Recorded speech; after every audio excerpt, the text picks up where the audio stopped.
Sebagai orang percaya, kita jelas tidak menginginkan terjadinya perang.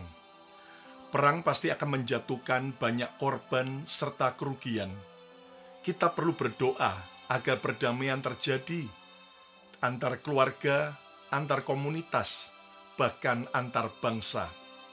Tetapi Alkitab sudah menubuatkan bahwa sebelum kedatangan Tuhan Yesus kembali, akan terjadi perang besar yang akan disebut sebagai Perang Dunia Ketiga dengan melibatkan banyak bangsa yang bersatu melawan Israel. Serangan Iran kepada Israel yang baru-baru terjadi beberapa hari ini merupakan serangan terbuka pertama yang mengingatkan kita bahwa serangan ini bisa memicu terjadinya Perang Dunia Ketiga. Apakah benar demikian? Jelas kita minta anugerah Tuhan supaya tidak berlanjut. Tetapi tentunya jika sampai Israel membalas serangan Iran, lalu Amerika ikut menyerang Iran demi membela Israel, jelas itu bisa melibatkan Rusia, Korea Utara dan China, serta negara lain ikut menyerang Israel demi membela Iran. So sekalian, tentunya kita mau terjadi perdamaian, dan mari kita terus berdoa bagi perdamaian. Tetapi kita juga harus berjaga-jaga, sebab apa yang Alkitab sudah nubuatkan, itu memang suatu hari pasti akan terjadi. Mari kita bukan jadi orang yang tidak percaya Yesus. Jadilah orang yang percaya Yesus. Ayo yang mau coba ketiklah katakan, aku mau ikut Yesus. Aku mau ikut Yesus. Selamat berjumpa kembali semua sahabat Mesbah Mujizat. Salam sukacita, salam kebahagiaan, dan salam mujizat.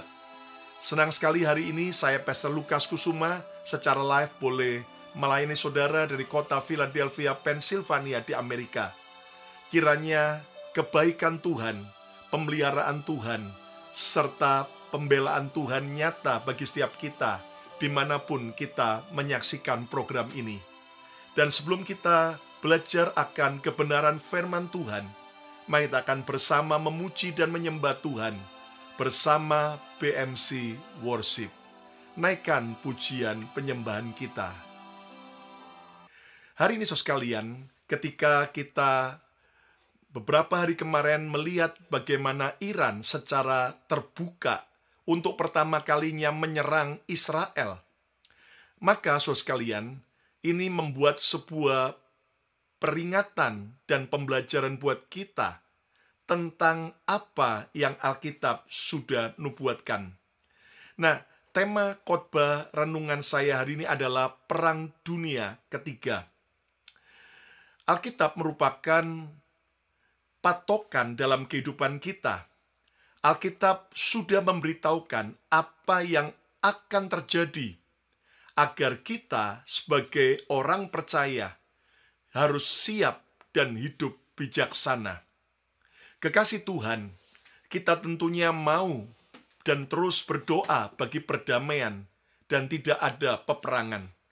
Tetapi Alkitab sudah menubuatkan bahwa akan terjadi semakin banyak peperangan, semakin banyak gempa bumi, semakin banyak krisis ekonomi, kelaparan, penyakit, dan itu semua hari-hari ini sedang digenapi. Saudara sekalian, perang merupakan tanda zaman bahwa itu sudah dinubuatkan oleh Alkitab sebelum Tuhan datang kembali. Paling tidak Alkitab menubuatkan ada dua perang besar. Yang pertama disebut sebagai Perang Gog-Magog. Perang Gog-Magog. Dan Anda nanti bisa lihat secara lengkapnya dalam Yehezkiel 38 dan Yehezkiel 39. Yehezkiel 38 dan Yehezkiel 39. Lalu perang besar yang kedua yang Alkitab nubuatkan adalah terjadinya Perang Harmagedon. Perang Harmagedon. Dan itu ada di kitab Wahyu pasal 16 dan Wahyu pasal 9. Wahyu 16 dan Wahyu pasal yang ke-9. Dan dari kronologis tentang peristiwa akhir zaman, perang Gog-Magog adalah perang yang terdekat dengan zaman kita hidup sekarang. Dan saudara sekalian, dalam Yeskiel 38 dan 39, saudara nanti bisa baca secara detail. Itu merupakan nubuatan Alkitab tentang terjadinya perang Gog dan Magog. Dan mari kita lihat, saudaraku, kita lihat di dalam Yeskiel pasal 38, ayat yang pertama sampai ayat yang ke-6. Firman Tuhan tentang Gog di tanah Magog. Dikatakan di ayat yang pertama, datanglah firman Tuhan kepadaku, kepada Nabi Yeskiel. Dan ini merupakan sebuah pesan tentang akhir zaman. Ayat yang kedua, hai anak manusia, tujukanlah mukamu kepada Gog di tanah Magog, yaitu Raja Agung, negeri Mesek dan Tubal, dan bernubuatlah melawan dia. Lihat, dikatakan bahwa ada yang namanya Gog di tanah Magog, yaitu Raja Agung di negeri Mesek. Yang menarik, kata Raja Agung di sini dalam bahasa Ibrania dari kata Ros. Dan dari kata Ros akhirnya berkembang kata Rus. Dan kita sekarang tahu tentang Rusia. Ya, tadinya adalah Uni Soviet, tapi akhirnya pecah dan sekarang menjadi Rusia. Dikatakan, hai anak manusia, tujukanlah mukamu kepada Gog di tanah Magog. Dan ini berbicara tentang Rusia, yaitu Raja Agung di negeri Mesek dan Tubal, dan bernubuatlah melawan dia. Nanti saya akan jelaskan lebih detail. Lihat ayat berikutnya di ayat yang ketiga. Dan katakanlah, beginilah firman Tuhan Allah, lihat, aku akan menjadi lawanmu, yaitu Gog Raja Agung negeri Mesek dan Tubal. Saudara sekalian, lihat bagaimana Tuhan akan menjadi lawan daripada Rusia. Ini yang sudah dinubuatkan pada waktu terjadinya perang Gog-Magog. Lihat ayat yang keempat. Dikatakan, aku akan menarik engkau dengan mengenakan kelikir pada rahangmu dan membawa engkau keluar beserta seluruh tentaramu, yaitu pasukan berkuda. Semuanya berpakaian lengkap, suatu kumpulan orang banyak dengan perisai besar dan kecil, dan semuanya berpedang di tangannya. Sebuah pasukan jumlah yang begitu banyak, yang akhirnya digerakkan oleh Gog-Magog. Ini adalah Rusia. Lihat ayat yang berikutnya, ayat yang kelima. Dikatakan orang Persia, Ethiopia, dan Put. Perhatikan, bukan cuman Gog, raja negeri Mesek dan Tubal, tetapi juga melibatkan orang Persia. Sekarang itu adalah Iran. Ya, kalau Anda belajar Persia adalah Iran. Ethiopia, itu negara Ethiopia. Dan Put, ya, Put itu adalah Libya sekarang ini. Orang Persia, Iran, Ethiopia, ya, dan Put, Libya menyertai mereka. Jadi bersatu dengan Gog-Magog, bersatu dengan yaitu Ros tadi, yaitu Raja Agung, yaitu Rusia. Menyertai mereka dan semuanya dengan perisai dan ketopong. Lihat pada ayat yang ke-6. Orang Gomer dengan seluruh bala tentaranya, Bet-Togarma dari utara sekali. Lihat, dari utara sekali dari Israel. Dan kalau Anda lihat peta dunia, Israel itu sebelah utaranya sekali adalah Rusia, ya. Lalu kemudian dengan seluruh bala tentaranya, banyak bangsa menyertai engkau. Jadi saudara sekalian, dalam Yeskiel 38, 39, tentang perang besar yang menggambarkan perang dunia ketiga, atau yang Alkitab sebut sebagai perang Gog-Magog, akan terjadi serangan terhadap Israel dari utara sekali. Ya, itu artinya dari utara yang terjauh. Dan dari peta dunia, maka sebelah utara Israel yang dekat adalah Turki. Nah, Di balik Turki yang lebih utara, yang paling utara adalah yaitu Rusia, negara di atas Turki. Jadi Turki akan bermitra kerjasama dengan Rusia. Bahkan kalau nanti Anda lihat dalam Kejadian pasal 10 ayat pertama sampai ayat yang ketiga, di situ disebut tentang daftar keturunan Nuh yang dari Sem, Ham, dan Yafet, ya. Dan dari Yafet itu nanti akan lahir bangsa-bangsa yang ternyata berkaitan erat dengan Yehezkiel 38-39, yaitu tentang perang Gog-Magog. Sekali lagi, kata Gog itu menggambarkan Rusia. Nah, Magog, Mesek, Tubal, itu sebetulnya mana? Itu adalah negara-negara sekarang ini bekas pecahan Uni Soviet. Ya, jadi yang bersebelahan dengan Rusia. Ya, Gog itu atau Raja Agung dari kata Ros, dan dari kata Ros kemudian kita tahu tentang yaitu Rusia. Lalu Magog, Mesek, dan Tubal sesuai dari Yehezkiel 38 itu adalah negara-negara bekas Uni Soviet, yaitu Kazakhstan, Uzbekistan, yang pokoknya tan, ya kan saudaraku. Lalu Persia juga akan bergabung bersama dengan Rusia dan juga Magog, Mesek, dan Tubal, yaitu apa? Iran. Persia adalah Iran. Anda masih ingat tentang yaitu kerajaan Media Persia, zaman Ratu Esther dalam kitab Esther. Ada Mordekai, ada Raja Ahasveros, dan Persia itu gambaran Iran. Nah, sekarang kan Iran mulai menyerang Israel secara terbuka.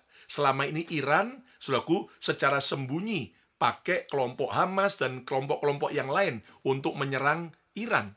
Dan tentu Anda mengerti bahwa di belakang Iran, siapa yang membackup? Rusia. Bagaimana kita bisa tahu? Lihat dari senjata-senjata rudal Iran. Itu semua buatan Rusia. Bahkan, saudara sekalian, pemimpin Rusia, ya, dalam beberapa saat kemarin, saudaraku, sempat datang secara terbuka pertama kali mengunjungi Iran. Dan ini merupakan penggenapan bahwa Rusia akan kerjasama dengan Iran untuk nyerang Israel. Lalu Gomer dan Bet Togarma. Siapa yang dimaksud dengan Gomer dan Bet Togarma? Ya, itu adalah Turki, ya, dan Rusia. Jadi Iran akan kerjasama dengan yaitu Rusia, lalu juga Gomer, Turki, lalu Bet Togarma, Syria, ya. Lalu Put itu mana? Libya. Lalu juga Ethiopia, ya. Saudara sekalian, termasuk daerah Ethiopia yang berdekatan adalah Mesir dan Sudan, bagian selatannya. Jadi saudara sekalian, ternyata ini yang sudah dinubuatkan oleh Alkitab. Dan ketika Israel nanti dikepung dalam perang Gog-Magog oleh Rusia dan sekutunya, di mana sekarang dimulai dari serangan Iran. Tentunya sekali lagi sebagai hamba Tuhan, saya mendorong saudara, kita mari berdoa supaya tidak terjadi perang berlanjut dalam waktu dekat ini, supaya Israel ya tidak menyerang balasan Iran. Iran juga tidak kembali menyerang Israel lagi. Ya, kita berdoa, tapi kita tidak tahu kalau memang sudah harus digenapi penggenapan Alkitab.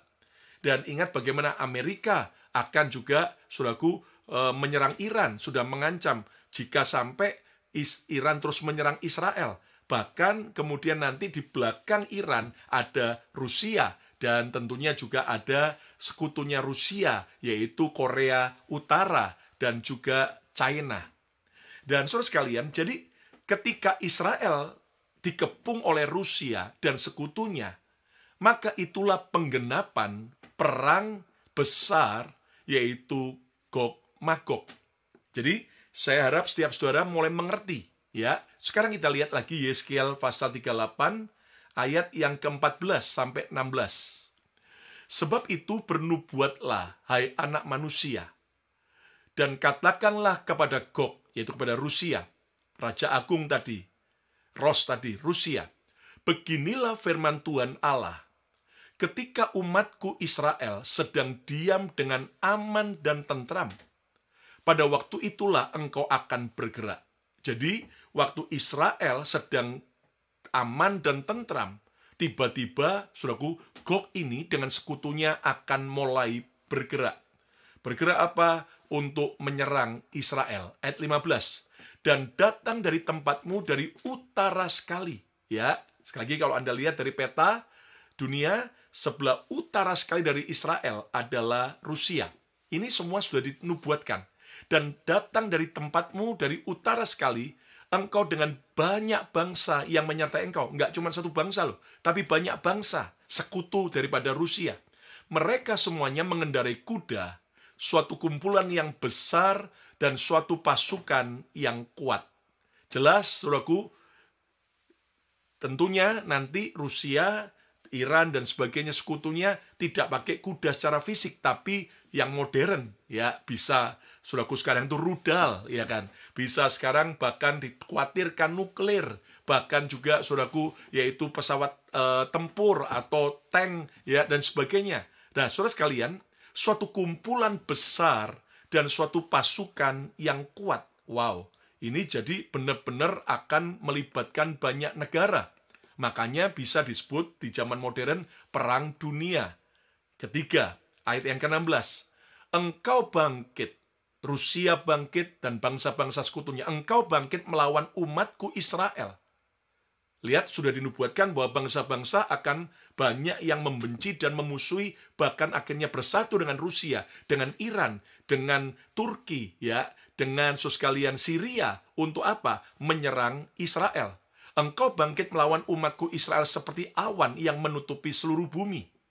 Pada hari yang terkemudian akan terjadi hal itu, dan aku akan membawa engkau untuk melawan tanahku, supaya bangsa-bangsa mengenal aku, mengenal Tuhan, pada saat aku menunjukkan kekudusanku kepadamu di hadapan mereka, hai Gog. Nah, kekasih Tuhan, mari kita lihat apa yang sudah dinubuatkan oleh Alkitab. Tentunya suatu saat pasti akan terjadi. Pastor Lukas, apakah sudah akan di dekat kita? Saya tidak bisa berkata dan mengatakan bahwa ini sudah dekat. Tapi yang pasti kita harus terus berjaga-jaga dan terus melihat kalau sampai kemudian perang antara Israel dengan Iran ini berkelanjutan dan melibatkan negara-negara lain yaitu Rusia, Turki, lalu kemudian Syria, Mesir, saudara-saudara, dan sebagainya.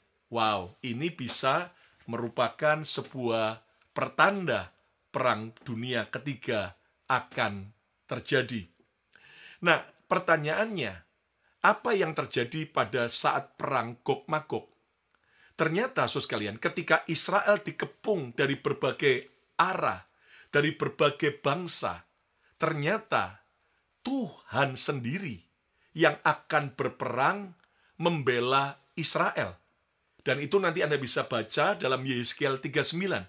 Baca Yehezkiel 39, karena cukup panjang saya nggak bisa baca semua sekarang. Tapi nanti Anda baca dalam Yehezkiel 39, akhirnya Tuhan yang membela bangsa Israel. Nah, suka atau tidak suka dengan Israel, kita tahu bahwa Israel bukanlah bangsa yang sempurna. Punya, saudaraku, kelebihan tapi juga punya kekurangan. Punya daftar kebaikan tapi juga punya daftar kesalahan. Sekali lagi, saudaraku, tentunya kita mengerti bahwa Tuhan itu yang akan membela bangsa Israel. Yehezkiel 39. Bagaimana nanti akhirnya Tuhan akan menghajar Gog-Magog, semuanya itu akan, saudaraku, mengalami kematian dan akan dibunuh dan sebagainya, akan dikubur dan sebagainya. Nanti Anda baca Yehezkiel 39. Nah, saudara, jadi itu yang sedang akan terjadi. Makanya saya sebagai hamba Tuhan, mari kita belajar bahwa kita ini sudah berada di dalam bagian-bagian akhir daripada kedatangan Yesus kembali yang kedua. Ayo yang setuju, coba ketik katakan, Yesus segera datang kembali. Nah, Tuhan akan berperang membela Israel. Dan jelas itu nanti Gog-Magog bisa akan berlanjut jadi perang Harmagedon. Dan itu sudah dinubuatkan dalam kitab Wahyu, bahwa Yesus akan datang untuk membela bangsa Israel. Kekasih Tuhan, saya bukan orang Israel, saya orang Indonesia. Saya tinggal di Amerika. Saudara yang menyaksikan program ini mungkin Anda bukan Israel. Atau Anda ada yang secara jasmani keturunan Israel. Tapi, saudaraku, mari kita jangan, yaitu kemudian akhirnya marah sama Tuhan. Kenapa Tuhan membela bangsa Israel? Ya, sekali lagi, itu suka-sukanya Tuhan. Saya sudah jelaskan bahwa bagaimanapun juga Israel adalah biji mata Tuhan. Bagaimanapun juga Israel adalah bangsa pilihan Tuhan. Dengan berbagai dalil bahwa Israel yang sekarang bukanlah Israel yang di Alkitab. Tapi tetap, saudaraku, saya bisa tunjukkan buat Anda bahwa sekalian, ternyata bangsa Israel yang sekarang ini, ternyata itu adalah bagian daripada Israel di Alkitab. Coba lihat yang pertama contohnya. Ya, lihat bagaimana, saudaraku, bangsa Israel sekarang menggunakan bahasa Hebrew, bahasa Ibrani. Dan tidak ada bangsa lain di dunia selain Israel yang menggunakan bahasa Hebrew, bahasa Ibrani, yang merupakan bahasa pertama yang dipakai dalam penulisan Alkitab. Lalu juga bangsa Israel sekarang bagaimanapun juga, saudara sekalian, mereka berasal dari keturunan daripada orang-orang Israel. Lihat dari nama-nama mereka, lihat dari, saudaraku, postur tubuh mereka. Ya, lihat juga dari tradisi budaya, bagaimana mereka mempercayai Yehova, Yahweh, dan mereka memegang Taurat sebagai, yaitu iman dan kepercayaan orang Israel. Jadi jelas bangsa Israel yang sekarang ini adalah lanjutan dari Israel pada zaman Alkitab. Sekali lagi, kita tentunya tidak mau terlibat masalah politik. Tetapi ini merupakan penggenapan Alkitab. Bahwa memang Israel itu bangsa pilihan Tuhan.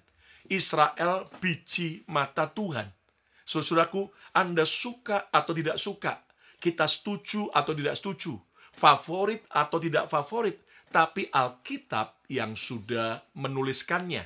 Ayo yang setuju coba ketiklah, katakan Israel bangsa pilihan Tuhan.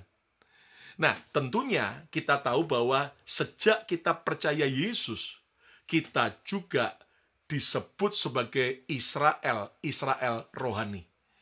Nah, sekali lagi saya sebagai hamba Tuhan mendorong Anda untuk terus berdoa bagi perang ini berhenti. Kita berdoa bagi kesejahteraan dan damai bagi Israel. Kita berdoa bagi damai bagi Palestina. Kita tentunya berdoa bagi perdamaian Israel dan Iran, Israel dan bangsa-bangsa, dan biar makin membaik dan makin membaik. Tapi memang sudah dinubuatkan Alkitab. Dan memang kita tahu bahwa Israel juga bangsa yang tegar tengkuk. Ya, sudah diperingatkan PBB, diperingatkan Amerika, tapi saudaraku punya sebuah tekad untuk terus melanjutkan, untuk membasmi Hamas. Dan sekalian, mari kita belajar bahwa sekali lagi sebagai orang percaya, kita nggak usah sibuk untuk kemudian, saudaraku, ikut dalam politik mereka. Tapi kita harus belajar apa pelajaran penting bagi kita ketika kita tahu bahwa perang dunia ketiga itu sudah di depan mata dan bisa terjadi kapanpun dan sangat dekat dengan zaman kita hidup. Izinkan saya membagikan 3 pelajaran penting dari 3 pertanyaan penting. Ya, dari 3 pertanyaan penting ini kita akan belajar. Yang pertama adalah di mana posisi hidupmu? Di mana posisi hidupmu? Di pihak Tuhan ataukah menjadi musuhnya Tuhan? Saya ulang lagi, di mana posisi hidup kita? Saudara, seandainya Anda bagian daripada bangsa-bangsa, apakah Anda sedang ada di posisi di pihak Tuhan? Ataukah Anda dalam posisi menjadi musuh Tuhan? Sekali lagi, saya tentunya tidak mengajak saudara untuk mau pro yang mana, pro Israel atau Iran atau Palestina. Tapi mari kita belajar, pilihlah agar posisi hidup kita ada di pihak Tuhan. Kenapa? Coba kita lihat di dalam Mazmur pasal 118 ayat 6-7. Tuhan di pihakku. Wah, jadi di mana posisi hidupmu? Pastikan saudara ada di pihak Tuhan. Ayo coba katakan, saya mau ada di pihak Tuhan. Sekali lagi, saya mau ada di pihak Tuhan. Tuhan di pihakku, akibatnya apa? Aku tidak akan takut. Apakah yang dapat dilakukan manusia terhadap aku?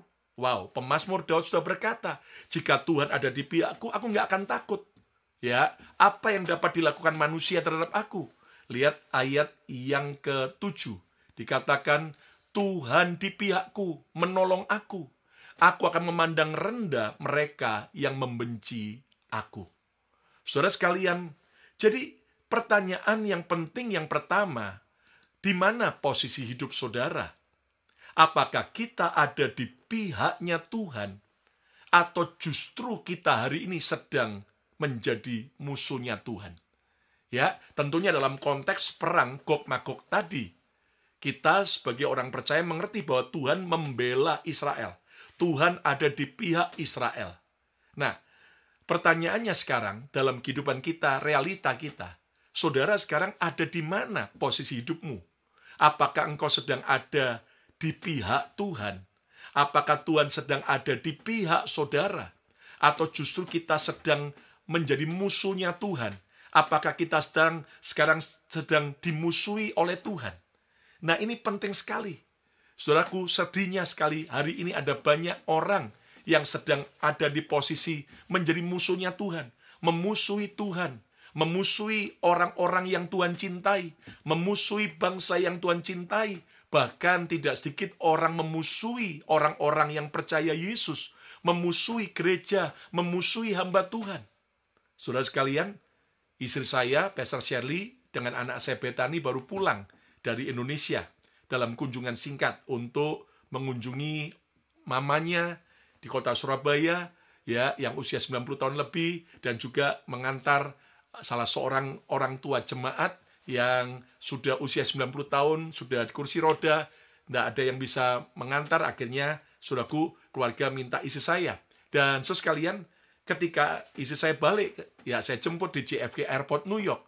Lalu kemudian cerita bahwa di beberapa percakapan-percakapan dengan orang-orang yang dia temui, ada begitu banyak orang-orang sedang kepahitan dengan gereja, kepahitan dengan Tuhan, kepahitan dengan hamba Tuhan, kepahitan dengan orang Kristen. Lalu mereka memusuhi Tuhan. Istri saya cerita, temannya ada yang dulunya yang membawa dia pertama kali percaya Yesus.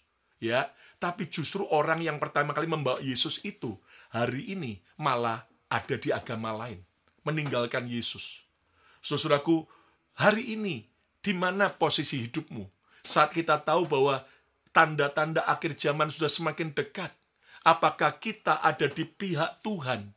Apakah kita tetap percaya Yesus? Apakah kita sungguh-sungguh hidup di dalam Tuhan? Ataukah kita sedang memusuhi Yesus? Hari ini siapapun Anda yang mendengarkan program ini, bukalah hati, terima Yesus sebagai Tuhan dan Juru Selamat. Ayo, saudaraku, suka atau tidak suka, kita nggak bisa selamat karena perbuatan baik kita. Kita nggak bisa selamat karena semua, saudaraku, hal-hal yang kelihatannya luar biasa kita lakukan. Tapi kita bisa selamat hanya karena kita beriman, percaya kepada Yesus. Hari ini kalau ada saudara yang sudah lama mundur, tinggalkan Tuhan, tinggalkan gereja, engkau pahit, engkau terluka. Sebagai hamba Tuhan, sebagai wakil daripada gereja, saya mohon ampun, saya mohon maaf dari saudara. Dan biarlah engkau mengampuni, sehingga engkau kembali ada di pihak Tuhan. Jangan sampai kita menjadi musuh Tuhan. Jangan sampai kita terseret dengan suara mayoritas yang akhirnya salah. Dan tetapi pilihlah jadi minoritas, tapi benar. Ya, lihat bagaimana Israel ya dinubuatkan dalam Alkitab tadi tentang Gog-Magog perang itu. Dia Israel, negara yang kecil minoritas, akan saudaraku diserang dengan begitu banyak bangsa-bangsa, dimusuhi, dibenci, bahkan diserang. Nah, saudara sekalian, di mana posisi hidupmu hari ini secara rohani?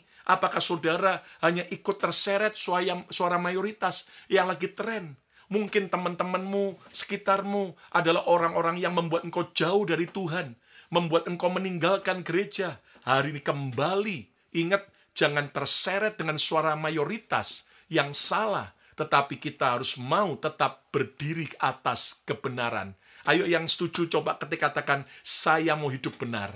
Walaupun hari ini di Amerika dan di banyak negara, suara mayoritas sudah mulai menyetujui LGBT. Sudah mulai melegalkan, mulai berkata, oh it's no problem. Itu sesuatu yang normal, tapi tetap sebagai hamba Allah.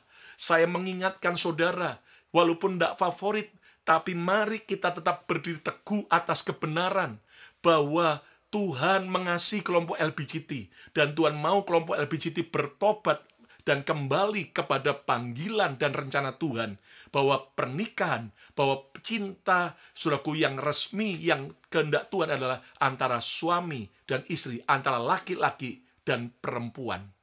Dan hari ini walaupun mungkin suara mayoritas, keadaan banyak orang hidupnya kacau, nikah, ndak nikah, yang penting hubungan seks, dan saudaraku kehidupan yang hancur, yang tidak kudus. Di mana posisi hidupmu hari ini? Apakah engkau sedang ada dalam posisi hidup kudus? Ataukah engkau sedang hidup dalam dosa dan terus terikat dengan narkoba, terikat dengan semua pelacuran, terikat dengan semua, saudaraku, hal-hal perselingkuhan, atau perjudian, atau dosa-dosa yang lain? Ayo bertobat. Saudaraku, Tuhan sudah segera datang. Di mana posisi hidup kita? Apakah kita bakal akan terangkat waktu Yesus datang di awan-awan? Ataukah kita bakal akan tertinggal? Hari ini saudara sekalian, tanyalah pada diri saudara, di mana posisi hidupmu? Ketika ada seseorang menelpon saya dan berkata, saya tersesat, saya nggak tahu ini saya ada di mana. Lalu saya selalu akan tanya, posisimu sekarang di mana?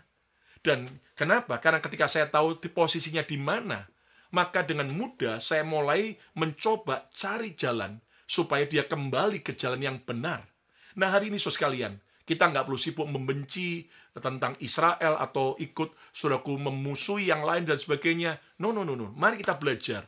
Mari kita bertanya di mana posisi hidup kita.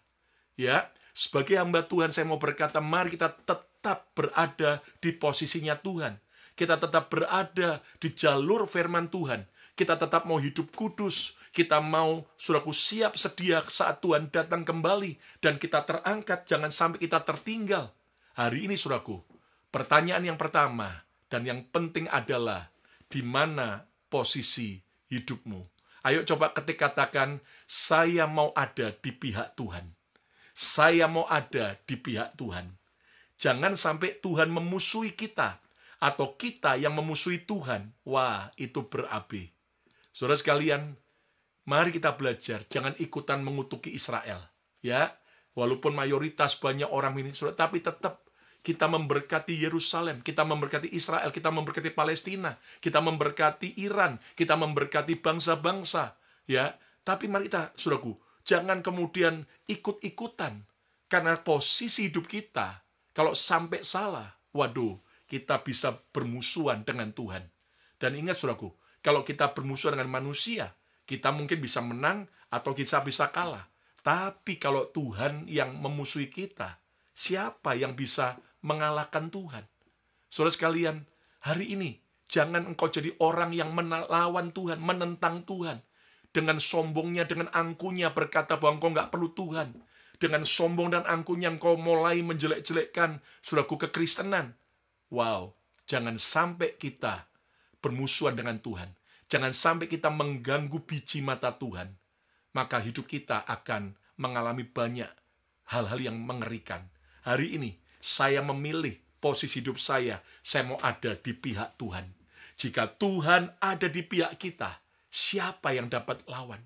Orang boleh merencanakan yang jahat, namun jika Tuhan di pihak saudara, percayalah, Tuhan yang akan membela, Tuhan akan menjadi pagar pelindungan kita, dan semua rencana yang jahat akan dibalik Tuhan jadi kebaikan.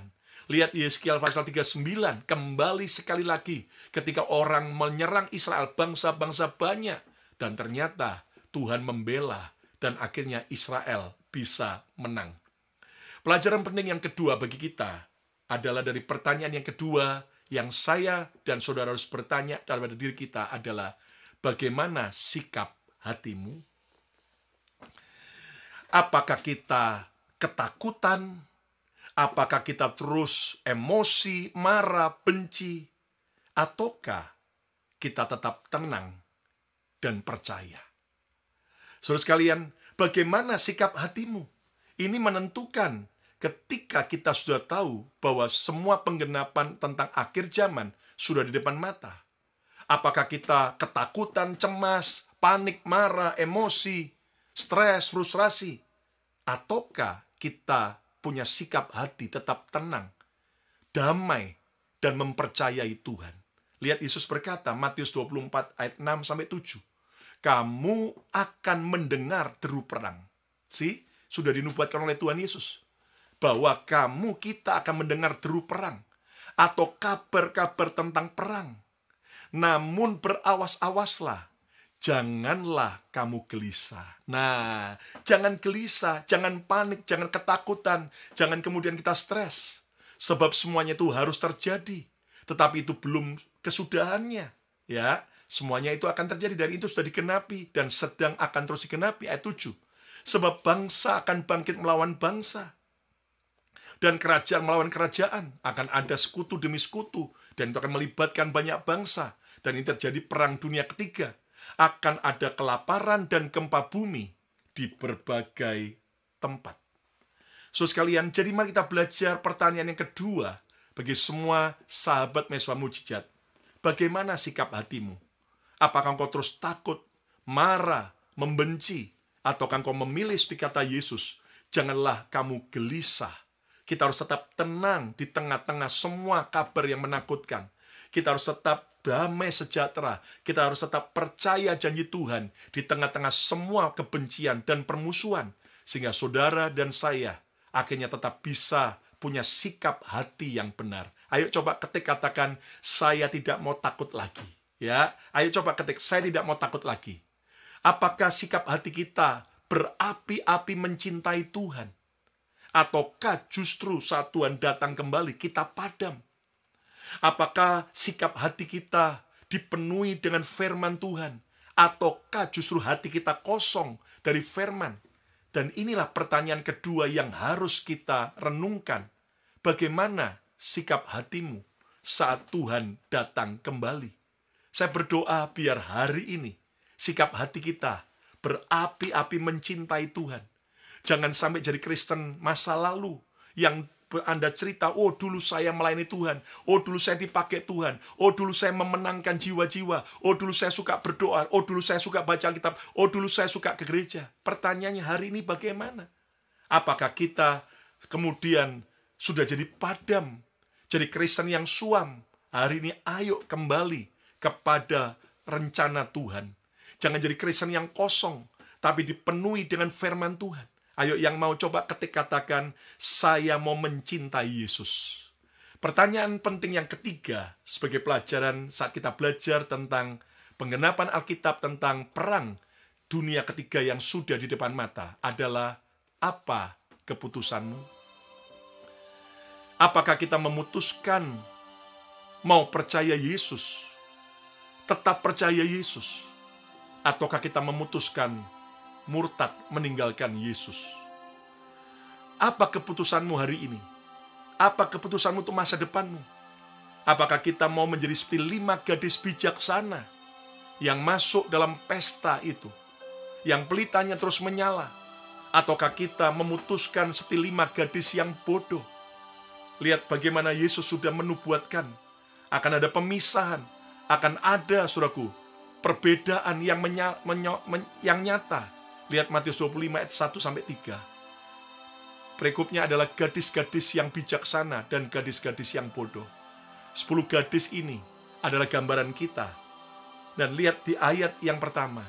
Pada waktu itu hal kerajaan sorga. Bicara tentang akhir zaman dalam konteks Matius 24-25. Pada waktu itu hal kerajaan sorga. Seumpama 10 gadis yang mengambil pelitanya dan pergi menyongsong mempelai laki-laki. Kita tahu bahwa mempelai laki-laki surgawi kita itu Yesus. Segera akan datang. Kita menyongsong. Tapi lihat ayat yang kedua, 5 diantaranya bodoh dan 5 bijaksana. Dan tentunya bodoh dan bijaksana adalah sebuah pilihan, adalah sebuah keputusan. Apa keputusanmu hari ini? Lihat ayat yang ketiga, dikatakan bahwa gadis-gadis yang bodoh itu membawa pelitanya, tetapi tidak membawa minyak. Sementara gadis-gadis yang bijaksana bukan hanya membawa pelita, tetapi juga membawa minyak cadangan. Hari ini apa keputusan saudara? Apakah saudara jadi 5 gadis yang bodoh, yang akhirnya pelitamu padam? Ataukah kita memilih jadi 5 gadis yang bijaksana, yang pelitanya terus menyala, yang membawa persediaan minyak, dan yang siap masuk dalam pesta perjamuan kawin anak domba? Hari ini, ambillah keputusan. Ambillah keputusan sebelum terlambat dan sebelum kita menyesal, untuk menerima Yesus, untuk tetap percaya Yesus, untuk tetap setia ikut Yesus, untuk meninggalkan kebodohan kita, dan mau jadi gadis yang bijaksana, gadis yang sungguh-sungguh peritanya terus menyala-nyala, sampai punya cadangan minyak. Ada sebuah persiapan well prepare, baik tentang kerohanian, tentang goncangan-goncangan ekonomi yang bakal terjadi, tentang well prepare, tentang pernikahan keluarga kita, tentang pekerjaan, tentang pelayanan. Dan saya berdoa dalam nama Yesus, ambillah keputusan untuk Anda mengasihi Yesus. Sekali lagi yang mau, coba ketiklah, keputusanku ikut Yesus selamanya. Keputusanku ikut Yesus selamanya. Kesimpulannya, saudara sekalian, Perang Dunia Ketiga sudah di depan mata. Bisa terjadi kapanpun. Maka jadilah orang bijaksana dalam menyikapi setiap penggenapan Alkitab tentang akhir zaman. Sekali lagi, tentu kita perlu berdoa agar, saudaraku, tidak terjadi perang. Kita terus berdoa bagi perdamaian, tapi jika itu sudah merupakan penggenapan Alkitab, maka kita harus siap dengan 3 pertanyaan penting. Yang pertama, di mana posisi hidupmu hari ini dan hari esok? Apakah kita menjadi musuhnya Tuhan? Apakah Tuhan memusuhi kita? Ataukah kita ada di pihak Tuhan? Dan apakah Tuhan berpihak pada kita? Hari ini, pilihlah untuk Anda ada di pihak Tuhan. Dan jika kita ada di pihak Tuhan, tidak ada yang dapat lawan kita. Ayo coba katakan, saya mau ada di pihak Tuhan. Jadilah pelaku firman Tuhan. Ikuti semua apa yang menjadi kehendaknya. Dan juga jangan musuhi biji mata Tuhan. Pertanyaan kedua, bagaimana sikap hatimu? Apakah engkau tetap cinta Yesus, berkobar-kobar? Apakah sikap hatimu betul-betul engkau menjadi orang yang, saudaraku, mau menjadi pelaku firman? Ataukah justru kita berontak melawan Tuhan? Dan yang ketiga, apa keputusanmu hari ini dan hari esokmu?